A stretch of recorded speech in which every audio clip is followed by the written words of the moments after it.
In today's session, we're going to be talking about ADHD strategies. Specifically, we'll be looking at symptoms and some potential strategies you can use as parents to help your child. So the first area of symptoms is fidgeting or tapping with hands or squirming in your seat. You may have noticed, even for me, it's tough sometimes having ADHD. I can get pretty fidgety. So one of my number one tools is having my wedding ring on, and I can fidget with it and kind of move it back and forth. This is a way that it's a tool, not a toy. So fidgets that are toys are distractors. I can't stay focused on the speaker when I'm throwing up let's say a fidget cube or a fidget spinner. It's distracting me from what I'm doing. That's a toy. A tool is something I can use that's contained within my body that I'm still able to maintain eye contact, and it helps me focus more instead of less on the speaker in front of me. So that's really key, of recognizing and finding those fidgets that are tools, not toys, as well as having frequent regulation breaks. Even for adult clients, I recommend, every hour having a 5-minute break where you do push-ups, sit-ups, getting your body moving. A great app for kids is called 7min Kid, available I think on the iTunes store. And it's just some practical push-ups, sit-ups, planks, different activities you can do to get your body moving every hour that actually helps focus as well. So having those accommodations, and even for me at my house sometimes, if I'm working at home, I have to go downstairs and get something and run up 2 flights of stairs. My heart's beating a little bit and I'm more regulated and focused for my next meeting. So finding those ways to regulate yourself really helps with the fidgety side of things. The next piece is leaving a situation where you're expected to remain seated, so often in the classroom or dinner time. So a few things on that side of things. Of course, first, do some exercise before you have to remain seated for a long time. That can be really helpful. Modifying or limited the length. I've worked with families who the child has a difficulty sitting still for even 5 or 10 minutes and they can't stay focused on eating. So let's set a goal of goal setting and self-monitoring. Have 10 bites of food, then you can take a break. Or sit for 5 minutes, then you take a break, get a drink of water, come back for another 5 minutes. Having those ways to reduce distractions and self-monitor and set some goals can be really helpful to remain seated. My wife even had to do that for me in terms of our own dinner time, of setting a goal of how long we wanted to stay seated for and having a routine that we go through. The other piece is first then, reminding our kids, okay, first we'll do this for 10 minutes, then there'll be something rewarding or motivating that you can do afterwards. The next common areas that are challenging in the side of hyperactivity are blurting out an answer before his question's been completed or talking excessively. So that can be really tough if children are always interrupting or intruding on conversation. One of the most important strategies I always remind children is asking them, okay, is what they're saying on topic or off topic? Is it on task or off task? So just asking themselves those cognitive strategies beforehand before they interrupt, and counting to 3. So you literally have to count to 3 while it's quiet. So let's say if I finish talking, 1, 2, 3. Make sure the person's actually done, and then you can say something back. So giving that equal talk and listen time too. So making sure you're talking as much as the other person and listening as much as the other person as well. There's other times where we have really important things to say that are off topic.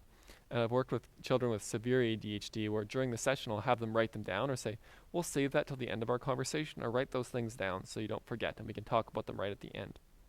And that deference strategy is a great way to remind that for ourselves as well. I know for me, even if I'm out with my wife talking and we see our neighbors doing something different, I'm like, oh, hey, I want to point this out or that out. But we're having a serious conversation. My wife's like, oh, Joel, we're kind of talking about something serious here. Can you stay focused, stay on topic? So I'll make a mental note of what our neighbor's done differently, and I'll remind myself to talk to my wife about it later. So taking those mental notes and deferring and staying on topic and sharing your off-topic stuff for later can be really helpful in that area. It kind of ties into having difficulties waiting or taking turns as well. Some things in that area that can be really helpful is, again, finding, let's say if you're going to a grocery store, you have to wait in a line somewhere, playing games like naming animals that start with the letter A, then B, then C. Finding cognitive strategies or ways to keep our brain engaged or mindful. Of course, there's technology too, but why not do something a bit more educational and engaging? Practicing waiting, so saying, okay, we're going to practice waiting for this for 5 minutes, and sitting and doing a different activity of waiting, whether it's to have a treat a little bit later, whatever it might be. Especially for children who are impulsive, knowing and being able to have something that you really want but wait for it is a great skill or tool to use as we get into adulthood as well. So here's a good example of self-monitoring and impulse control. At 1 p.m., it's the best part of the day, lunchtime. Joss kind of shouts a mile a minute and jumps in and out of his seat. He doesn't even notice that the lunch monitor is glaring at him, and then his friends look annoyed. So being able to recognize what's the time and place. Is it an outside voice or an inside voice? Am I letting my friends talk as much as I'm talking? And am I following the rules so I don't get in trouble? So recognizing the expectations and even asking myself what's inside versus outside can be some great self-monitoring questions to make sure we're engaging appropriately. It's different on the playground, talking to our friends or being a bit more hyperactive in there versus a classroom setting where we're sitting down and trying to eat. So just remembering that context and setting, and that's where self-monitoring is one of the most powerful executive skills to build in our children by asking powerful questions and teaching them to ask powerful questions for themselves as well. This ties into the next piece of interrupting or intruding in others, butting into others' conversations, games, activities, starting to use other people's things without asking permission. That's tough. It's sometimes something I've struggled with and has upset or frustrated people in my family. And the most important thing that I find in this area that connects the dots is mindsight. So mindsight is a term that Dan Siegel talks about, and he defines it this way. It's insight plus empathy. So the first part of mindsight is insight, helping children to understand their own feelings and responses to a difficult situation. And then empathy is giving kids practice reflecting on how their actions affect others. So let's say if I say, my brother's got a really cool toy that I want to use. Instead of just grabbing the toy and starting to use it, I can ask, okay, I'm going to enjoy using that toy, but what color is that going to make my brother feel? Is he going to feel upset? Is he going to get angry? Are my parents going to get upset? And then am I not going to be able to use the toy after? So kind of thinking about actions and consequences, or following that action through. What will happen next if I do this can be a really powerful way to think about not being as impulsive or restricting that impulsivity. For children who really struggle, I know there's families I work with that restrict access to whether it be food or siblings' rooms, so they don't have to engage in those battles. So there's some children who might be so impulsive they might not be able to modify their own actions, and that's where if we're not able to modify our own actions, we can modify the environment to do that instead. So those are some important keys for impulsivity. We're going to switch gears now to inattentive symptoms. So this looks at often failing to give close attention to details or making careless mistakes. For me, I can miss steps or forget to pack certain things, like I'll leave my house without my computer charger even though I pack my computer. So when we miss details or make mistakes, checklists are very important. Go through step by step, 1, 2, 3, what are those steps, as well as I always say with ADHD, you have to make sure you're proofreading your work. Whatever you do, you're not done until you actually go back and check it over. Because if you have ADHD, you're more prone to make mistakes. Another cognitive strategy for at home, parents often say, my child just leaves the room a mess, whether it be the living room or kitchen or wherever. So I've had parents and teenagers do this too, before and after pictures. When you enter a room that you're going to be in for a while, take a picture of exactly what it looks like. Then take a picture when you want to leave as your exit strategy. Compare the two pictures. What is different? And using cognitive strategies to look at spotting those differences can actually help our brains to be more aware of those careless details that we might overlook or miss. Tied into that is sustaining attention. So we sometimes, because we can't sustain attention, can make careless mistakes. And that's where I talked about taking breaks. So for adults, I talked about taking a break for 5 minutes every hour. For a lot of children, it's maybe a 5-minute focus, 1 minute just body break on the spot. 10-minute focus, 1 minute body break on the spot. That can be a way of keeping us focused on our task, or having a timer set for 10 or 15 minutes and knowing first I'll get my activity done and then I'll do something else. Of course, modifying the environment to reduce distractions, limiting the length of a task, and building in some choice as well, or some different pieces. But I find really being able to have the right amount of time that we have to focus and then have something rewarding after. Even for myself, when I'm doing some work, I'll say, okay, first I'll do this work and then I'll watch my sports highlights or something for 5 minutes that's really interesting and exciting. And it keeps me motivated and focused and engaged in the process. So those can be a couple keys there. The next one's task initiation. So being able to know, this ties into being able to sustain attention and know when to start a task. So even kind of after, we can see Josh here again, finally sits down to do his homework, doesn't know where to begin. He's kind of feeling overwhelmed and not knowing what to do here. So task initiation really helps in being able to, again, say 10 minutes, I'm just going to focus, even if I feel overwhelmed. I'll start again planning and prioritization, start with the easiest stuff, do that first, and then work to what's more challenging, or do what I can do by myself, and then ask for help as well, breaking it down to steps. And that's what we see for other symptoms of inattentive as well, not seeming to listen to or spoken to directly when our mind seems elsewhere. Some very practical tools that have helped a lot of children I've worked with is prompting the child to focus, writing and repeating instructions, as well as being able to prompt them to attend. A couple of strategies there, as well as, children who don't tend to finish or follow through on instructions, giving them goals or things to work towards. They could start a task, lose focus, get easily sidetracked. First this and then that. What are we working towards? Setting that small achievable goal. First do your chores, then you've got tech time.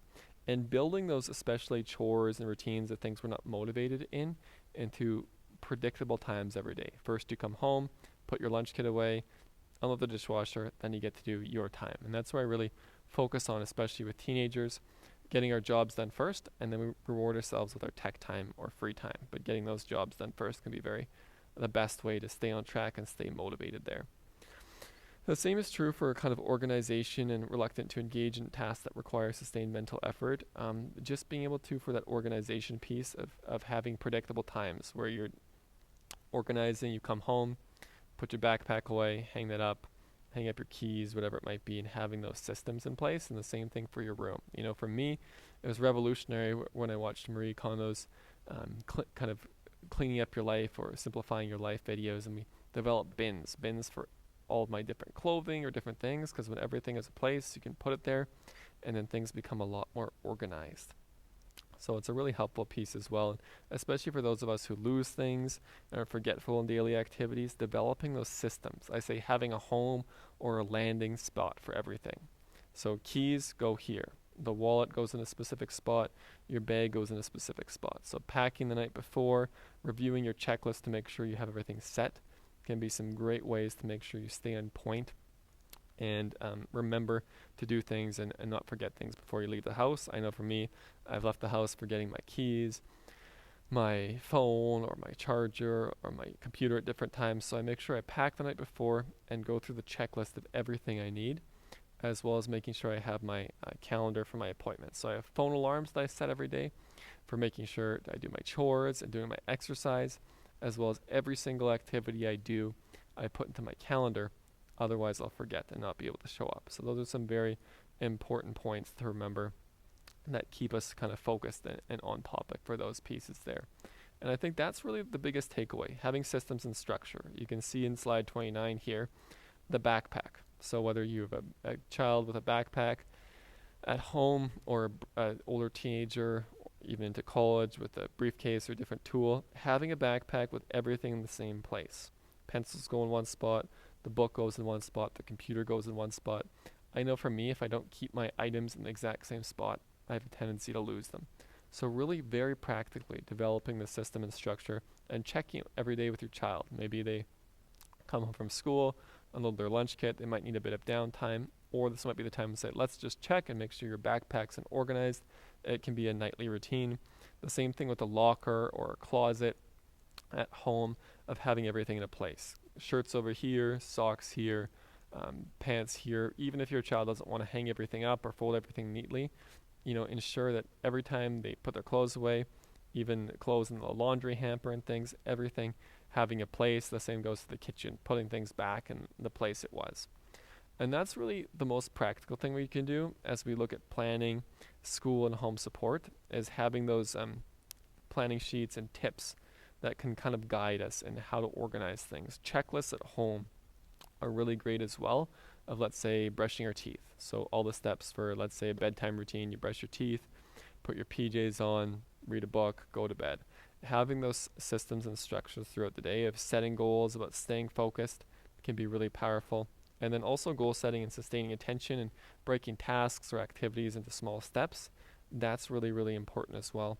One very practical tool I'd encourage all of you to use as parents is look at a Peg Dawson's assessment for executive skills and executive functioning. And it asks a series of questions that breaks them into 12 areas of where your child's weak and strong in terms of executive functioning. And by doing that, that's going to really help you understand where your child needs the most support and intervention. And hopefully, if your child's a teenager, you can work with them and they can answer the questions as well. And you can really target those areas that are weakest. So this is just a general overview. We've just briefly skimmed ADHD and executive functioning. There's so much more to learn, and that's why I recommend checking out Peg Dawson's website, smartbutscattered.com. She's got so many great resources, recommendations, readings, tools for us as parents. I always send parents to that site, and there's a book called Smart But Scattered that she wrote. That's a great resource for parents as well. And in summary, here's some tools, the biggest takeaways. Whatever we talked about today that resonated with you, pick one or two things that you want to work on with your child, and here's what works. Set goals, get your child engaged in the process, and do that daily coaching. So you pick your top two and say, okay, Johnny, here's our top two goals. Maybe you pick one and Johnny picks one that we're going to work on. Have him think about the child engagement piece. What do you think this looks like? How are we going to do it? For example, maybe if it's doing chores properly, you might take a video of Johnny doing the chore. Then Johnny could take his own video of doing the chore, and that would be a way to engage him in how to do the chore properly. So you cue him in terms of modeling and coaching. Before he does the chore, Johnny, watch that video we made. That's how we do the chore. Then have him do it. And that's where that daily coaching and monitoring comes in. So making sure every day, those two small goals that you set, you're following up consistently and working on those. Then what doesn't work is lack of structure, lack of child engagement, or limited coaching and modeling. You can have the best ideas in the world, but for a child with ADHD, it's not going to be successful unless you have structure of doing it every single day at the same time, unless you have their engagement of buy-in of knowing why they're doing what they're doing and they're feeling it's important. And you as a parent have to provide that ongoing coaching and modeling every day. That's the only way these interventions are going to be effective, because you can lead a horse to water, but you can't make it drink. So remembering that engaging your child, bringing them to the water, so to speak, engaging them in the strategies is so key. And that's where ADHD intervention, I've been working with a lot of children with ADHD for quite some time. This is where you make it or break it. If you can incorporate those three principles, goal set, give your child some engagement, and daily coaching, you're going to see in that one or two areas that you've set a goal, you're going to experience growth over time. But if we don't maintain those three principles, your child can know the ideas, you can know the ideas. We often start well, but kind of get sidetracked and off course. So pick one or two small things, monitor it every day, review it every day with your child, stick with it, and you'll see growth and progress over time. Thanks for watching this video. We hope you got something out of it. If you liked it, be sure to subscribe to our channel and hit that like button.